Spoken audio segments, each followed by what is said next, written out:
अस्सलाम वालेकुम friends, welcome back to my channel. आज मैं आपके साथ एक ऐसी चिकन कशा की रेसिपी शेयर करने जा रही हूँ जिससे मेरी अम्मी की दिल की दिलचस्प यादें जुड़ी हैं। तो आइए इसे बताते हैं और साथ ही साथ बनाते रहते हैं। मेरी अम्मी ने मुझे बताया था कि पुराने ज़माने में बंगाल के एक छोटे से गांव में एक बड़ा ही अजीब सा रिवाज था। हर त्योहार पर घर के सब प्यारे आदमी या फिर कोई प्यारा शख्स या फिर कोई प्यारी लड़की ही चिकन कषा बनाती थी। तो मैंने अम्मी से पूछा, भला ऐसा क्यों? अम्मी ने मुस्कुराते हुए कहा, क्योंकि वहाँ पर ऐसी एक रिवाज थी। कहा जाता था कि जो भी लड़की या फिर कोई इंसान, प्यारा सा शख्स, घर का मेन इंसान अगर कोई अच्छा सा चिकन कषा की रेसिपी बनाता है तो कहा जाता है उसके हाथ में एक अजीब ही सी स्वाद होती है और उसका कहा जाता है कि दिल बहुत ही साफ़ होता है। तो एक दिन मेरी अम्मी भी उस गांव में गई और वहाँ की एक दादी माँ ने उन्हें एक पुरानी कॉपर की हांडी दी।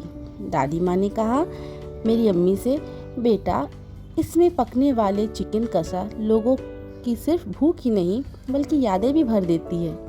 तो आज वैसे तो मैं हमेशा ये चिकन रेसिपी अपने घर में बनाती रहती हूँ, तो आज मैंने सोचा कि मैं ये रेसिपी आपके साथ भी शेयर कर लूँ। वैसे इसमें जाने वाले इंग्रेडिएंट्स कुछ ज़्यादा ख़ास या फैंसी नहीं होते हैं, बस बेसिक सा घर का मसाला, दही और वही असली स्वाद घर का आता है जो दिल को गर्म और पेट को खुश कर देता है। तो ऐसे ही इस कहानी के सिलसिले से मैं आपको समझाना चाहती हूँ कि घर के बने हुए खाने से बच्चों के अंदर पौष्टिक आते हैं, वो बीमारी से दूर रहते हैं और हो सके जितना कम से कम मसालों का उपयोग करें आप, वो ज़्यादा बेहतर होता है। और आजकल तो डेली लाइफ में लोग इतने बिज़ी हो जाते हैं कि हम प्रॉपर बात भी नहीं कर पाते एक दूसरे के साथ। तो बस एक खाने पीने का ही वक्त होता है जहाँ हम अपने बच्चों के साथ, फैमिली के साथ वक्त स्पेंड कर सकते हैं। और वैसे भी मेरे बच्चों के साथ वक्त गुजारना वो भी मेरे लिए एक मी टाइम ही कहलाता है, क्योंकि बच्चे अगर स्क्रीन टाइम पे अगर खाना खाते हैं या फिर कुछ भी, तो उन्हें खाने की अहमियत या इम्पोर्टेंस समझ नहीं आती है।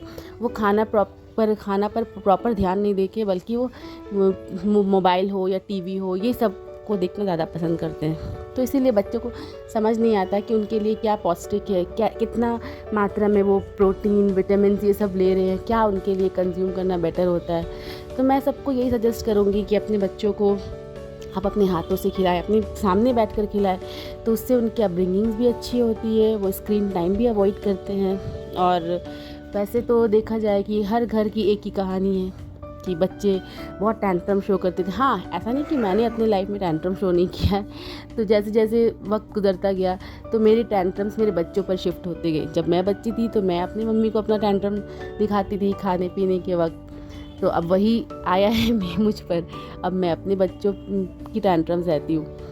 तो वैसे भी देखा जाए कि चिकन एक ऐसी कॉमन सी चीज़ें हैं जो हर घर में नॉर्मली चिकन, मीट वगैरह बनता रहता है।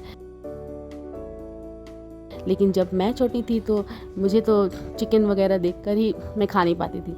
लेकिन जैसे जैसे वक्त गुजरता गया तो मैं सीखती गई कि कैसे लाइफ को स्पेंड करना है, क्या हमारे लिए हेल्दी होता है, क्या अनहेल्दी होता है। तो वैसे ही देखिए फ्रेंड्स, बातों बातों में तो मेरा चिकन ही रेडी हो गया और इसकी अरोमा बिल्कुल मेरी अम्मी की याद दिलाती है। जब मेरी अम्मी खाना बनाती थी, चिकन कषा की रेसिपी या फिर और भी कई चीज़ें, तो बस घर पे उस खाने की ही महक से घर महक उठता था। और किचन में तो समझिए माँ की रौनक कुछ और ही होती है।